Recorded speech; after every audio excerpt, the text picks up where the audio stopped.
There is a silence in the sacred texts that no theologian has been able to fully explain until today. Genesis records the names of the male Nephilim, but the females, the daughters, are unnamed. However, they existed, and their trace did not disappear with the universal flood, but rather transformed into an eternal myth. What happens when an ancient civilization encounters something it cannot name without destroying its own faith?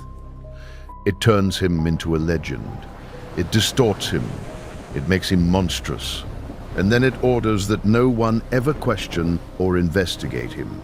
That is exactly what happened with Medusa, and the historical evidence leads directly to the sacred Mount Hermon. The Book of Enoch, preserved intact only in the Ethiopian tradition, reveals that 200 celestial beings descended.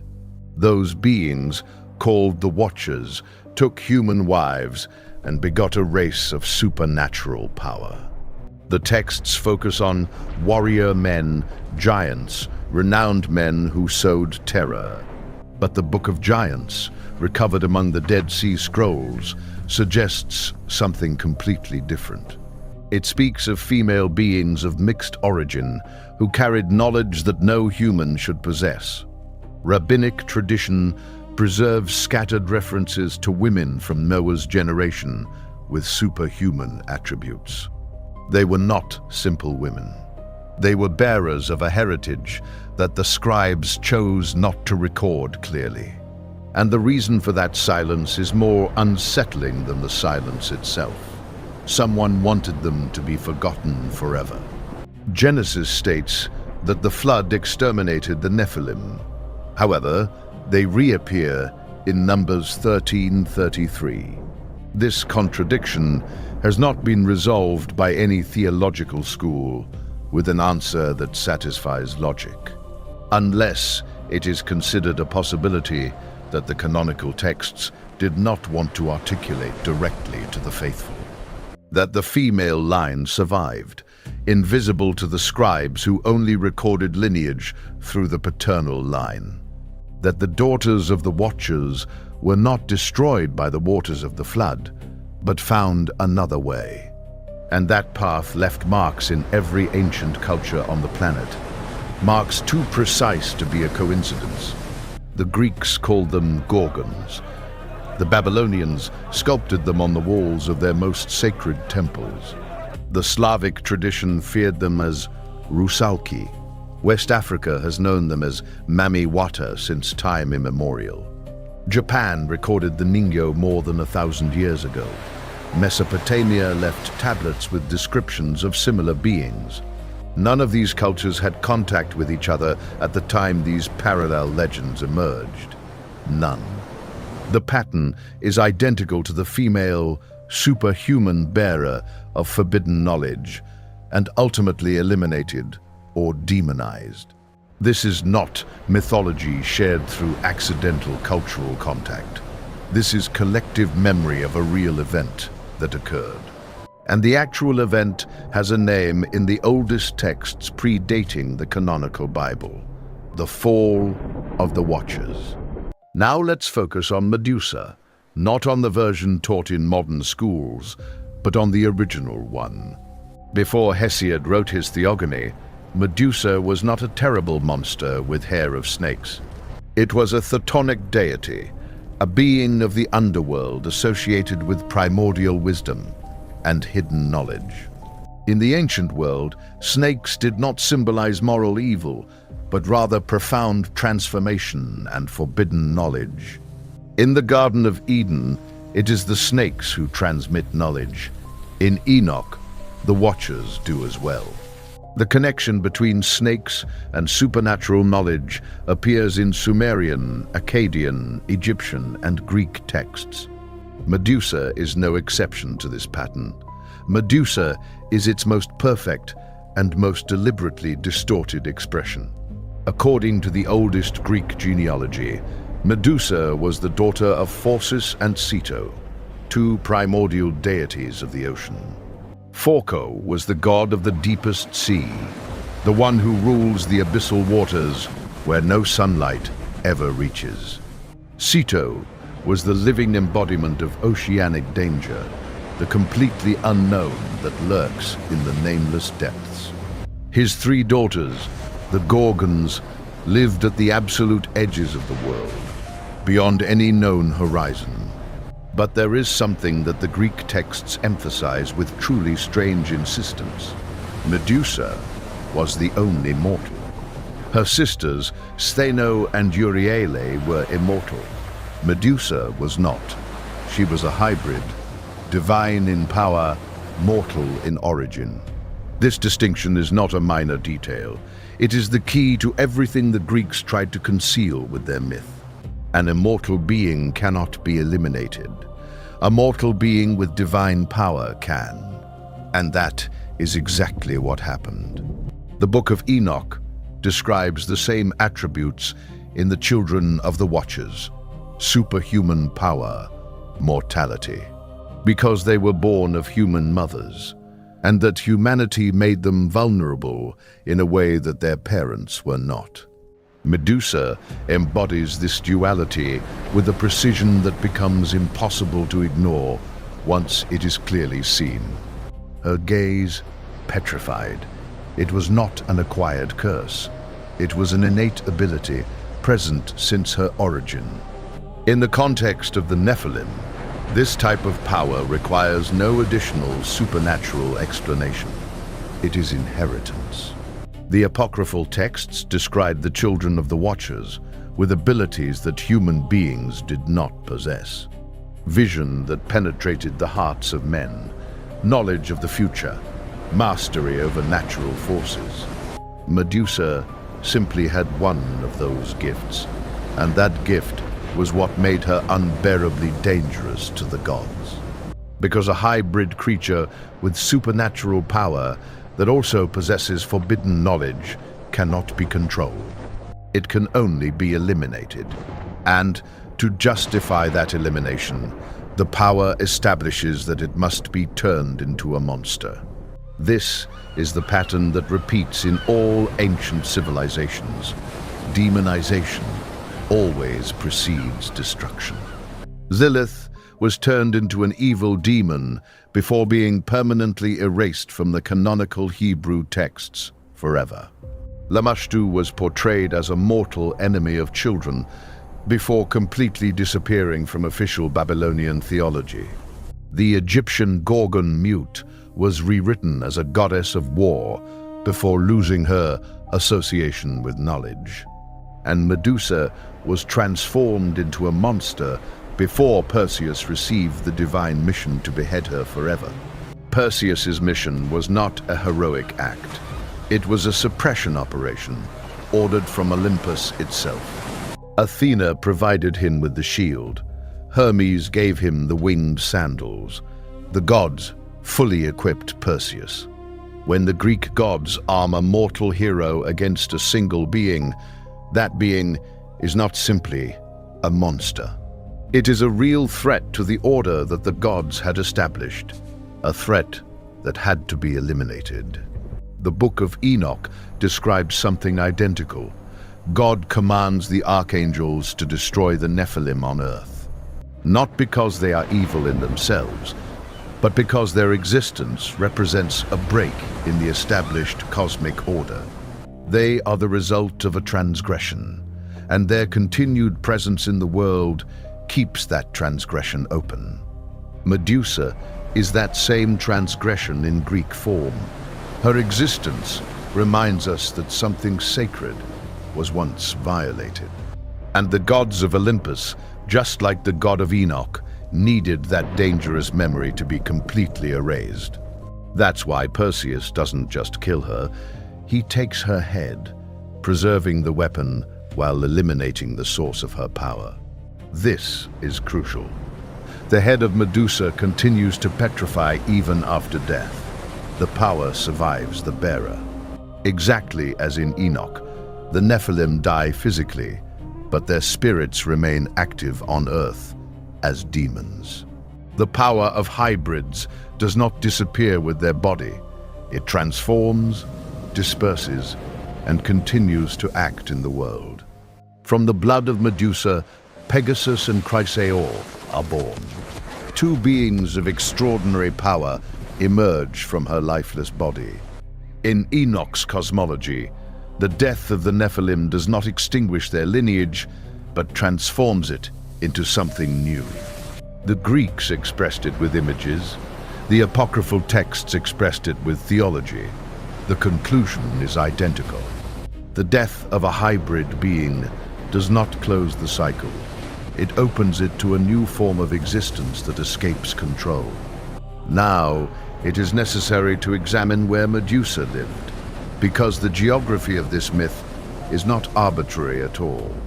Greek texts place it beyond the known ocean, in the regions to the north, or at the edge of the world. The Book of Enoch places the descent of the Watchers on Mount Hermon at the borders of the inhabited world. The Amazons, those warrior women of superhuman strength, are located in Anatolia, exactly the same area. Hesiod places the Gorgons near the sources of the ocean, in regions beyond all civilization. This shared geography is not poetic. It is the trace of a memory that repeats because it points to something real. The places where ancient texts locate superhuman female beings coincide with unsettling precision. And that coincidence outlines a map that conventional scholars have preferred to ignore for entire centuries. Mount Hermon, the north of Mesopotamia, the edges of the known world, always the same sacred territory. Because it was there that something happened that changed the course of human history forever, according to the oldest texts. And the civilizations that emerged afterward preserved the memory of that event in their most fundamental myths. Medusa is not a Greek invention. It is a Greek translation of something that happened before Greece existed. Before alphabetical writing existed, before the Mediterranean had a name, there were beings like that. And the cultures that encountered them recorded them in the only possible way, turning them into gods or monsters. The line between divinity and monster in the ancient world was always the same: the control of established power. What the gods could use was sacred. What escaped their control was monstrous and had to be destroyed. Medusa escaped control. Her gaze was hers, her knowledge was hers. No one could instrumentalize her. That made her more dangerous than any army, more threatening than any titan chained in Tartarus. Because a single glance from her could turn any being to stone, including the agents of divine order. The Book of Enoch describes something analogous in the daughters of the Watchers that appear in the fragmentary texts. Beings that possessed knowledge that the angels should not have transmitted and that humans could not contain. Knowledge that transformed the possessor into something that could no longer be governed by any known law. The gaze of Medusa is exactly that metaphor of the power of forbidden knowledge, made visible and irresistible. And the only way to defeat her was not to look at her directly, only see her reflection, never face her head-on. Perseus used a polished shield as a mirror. He could not look at Medusa. He could only see his image reflected in the bronze. This is a perfect metaphor for how ancient civilizations dealt with the knowledge of the Nephilim. They could not completely deny it, but they also could not face it directly without their faith turning to stone. Then they reflected it, they distorted it, they turned it into a myth, and they killed the bearer of that original knowledge. What Perseus cut off was not just the head of a monster, it was direct access to primordial knowledge. And by cutting it, the Greeks believed they had solved the problem. But the knowledge continued to exist elsewhere. Because the knowledge of the Watchers was not only in Medusa, it was in all her sisters and descendants. I was in the Rusalki of the Slavic world, in the Sirens of the Mediterranean, in Mamiwata, in the ancient Japanese Ningyo. Each culture that came into contact with that knowledge preserved it differently, but with the same central core. A female being of mixed origin, bearer of supernatural wisdom, who was demonized and then silenced. The pattern repeats with too much precision to be a coincidence, and the coincidence has a name in the texts. It is called the Book of Enoch, and it describes exactly where that knowledge came from and why it had to be destroyed. Now it is necessary to pose the question that no conventional academic has dared to publicly ask. What if Medusa was not a Greek invention, but the accurate memory of a being that truly existed on Earth?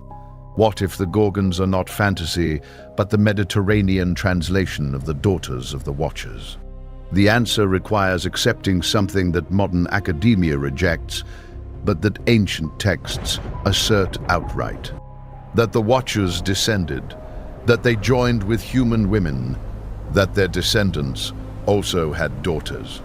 And those daughters, more invisible than their male siblings, survived in ways that the texts did not record.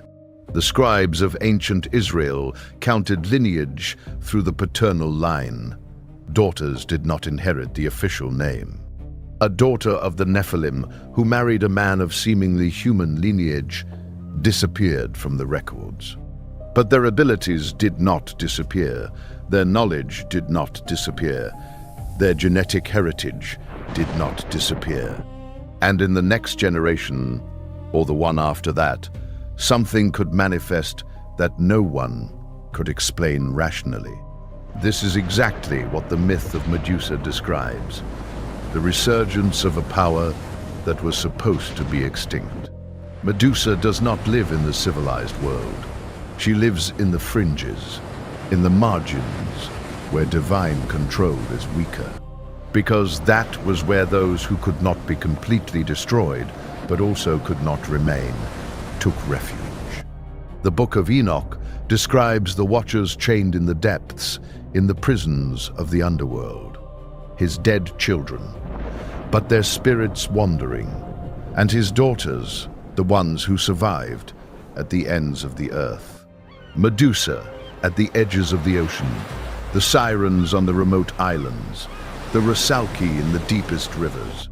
The geographical pattern is always the same. The margins, the boundaries, the places where civilization ends. Because that is where something can exist without being completely seen, without being completely known, without being destroyed. And that is where humanity's oldest memories kept what they could not name directly. There is a detail in the myth of Medusa that is generally overlooked, but is extraordinarily significant. Before being decapitated, Medusa was extraordinarily beautiful. The oldest Greek texts affirm this. Ovid, in his Metamorphoses, recounts a tradition that presents Medusa as the most beautiful of the three Gorgons. Poseidon desired her, and that desire was what triggered her transformation and eventually her bloody death. In the Book of Enoch, the Watchers descended precisely because they saw the beauty of human women. Supernatural beauty is a recurring characteristic of the descendants of the Watchers in the apocryphal texts. The daughters of the Nephilim in the rabbinic fragments are described as possessing a dangerous beauty, a beauty that attracted both men and divine beings alike, transcending established boundaries. Medusa possessed exactly that beauty, and that beauty was the first thing that made her a divine target. Poseidon desired her because she was superhumanly beautiful. Athena punished her because that desire violated her sacred temple. But the question that the texts do not answer is why Medusa was so extraordinarily beautiful in the first place. If it was simply a minor deity of the Greek pantheon, her beauty would not require any further explanation. But if she was a hybrid, a descendant of celestial beings and human women, her beauty has a precise source. The Book of Enoch describes the Watchers as beings of light and glory. Their descendants inherited part of that glory, and that glory manifested itself in men as strength and stature, and in women as irresistible beauty. A beauty that was not simply aesthetic, but carried with it the weight of a visible, supernatural origin. The Greeks captured this detail. They preserved it, and they used it to explain why Medusa was pursued. But in doing so, unknowingly, they confirmed the lineage they were trying to reduce to a mere Greek cultural myth. Every element of the Medusa myth, examined in the light of the Book of Enoch, fits with unsettling precision. The supernatural beauty, the innate power, the location at the edges, the hybrid mortality, the divine decapitation. There is no element of the myth that contradicts the interpretation of Medusa as a direct daughter of the celestial Watchers. And there are multiple elements that only have a coherent explanation within that specific interpretative framework. The conventional academy rejects this interpretation because it requires accepting the historicity of apocryphal texts. But those same apocryphal texts were considered sacred by Jewish communities until the 1st century. The Dead Sea Scrolls, discovered in 1947, confirmed that the Book of Enoch was widely read. It was not a marginal text. It was part of the theological universe of those who wrote and preserved the biblical texts. To dismiss it as mythological fiction requires ignoring archaeological evidence that no scholar can refute. And if the Book of Enoch records real events, then the daughters of the Watchers were also real. And if they were real, they left traces in the cultures of the ancient world that we can still read if we know where to look. Medusa is one of those traces, the clearest, the most elaborate, the best preserved in Western tradition. But it is not the only one, and each of those traces points in the same direction. Something happened before the flood. Something that involved beings not entirely human. That produced female offspring of extraordinary power, and it was systematically erased from the official records for reasons that we can only infer from the fragments. The story they buried was not a myth, it was a record, and Medusa was one of its most important chapters. The chapter that the Greeks translated into the only language their culture could use, the language of the gods. But behind the snakes, the petrifying gaze, and the bronze shield, there is something that the Greeks did not name. There is a woman, or something that resembled a woman, something that carried in its blood a secret prior to all history, something that the Watchers transmitted when they descended, something that the flood could not completely extinguish, something that survived in the confines, in the depths, in the margins where the control of order does not reach. And that Perseus, armed by the gods of Olympus, was sent to destroy before anyone could recognize him. The final question is not whether Medusa was real. The final question is what she knew that made it so necessary to silence her. That question leads to the same texts that lead to the Watchers, to Mount Hermon, and to the silence of Genesis. But the story of Medusa does not end with her death. It ends with the dispersion of something that cannot be destroyed. The severed head was delivered to Athena, who placed it right in the center of her divine aegis as a weapon. The goddess of wisdom used the power of a hybrid as a shield. That only makes sense if the power was genuine. What has no real power is not used as a weapon. Athena knew this, and that is why she preserved what Perseus destroyed. In the apocryphal texts, the knowledge of the Watchers was not completely erased. It was redirected and recoded. The fallen angels transmitted knowledge that later texts attributed to authorized divine sources. Knowledge survived in a different form. It changed its bearer, but its origin remained the same as always. Medusa was destroyed, but her power continued to act through Athena's aegis for centuries and centuries more. Exactly as the spirits of the Nephilim continued to act on Earth after their bodies were destroyed. The pattern is perfect, too perfect to be a coincidence, too precise to be mere poetic chance. What the apocryphal texts call the spirits of the Nephilim, the Greeks referred to as the power of Athena's aegis. Two distinct traditions, two completely different cultural languages, one underlying and identical truth. And that truth is what the guardians of official knowledge have preferred to keep hidden all this time. Because recognizing it would require reviewing the very foundations of the religious and cultural history of all humanity. It is not a minor adjustment. It is a fundamental review of who we are and where what we call knowledge comes from. That is the reason why Medusa was turned into a monster and why her story remains so necessary. Subscribe now to continue uncovering the mysteries that ancient texts have silently preserved for us. If this story has opened something in your understanding of ancient texts, subscribe to keep discovering it.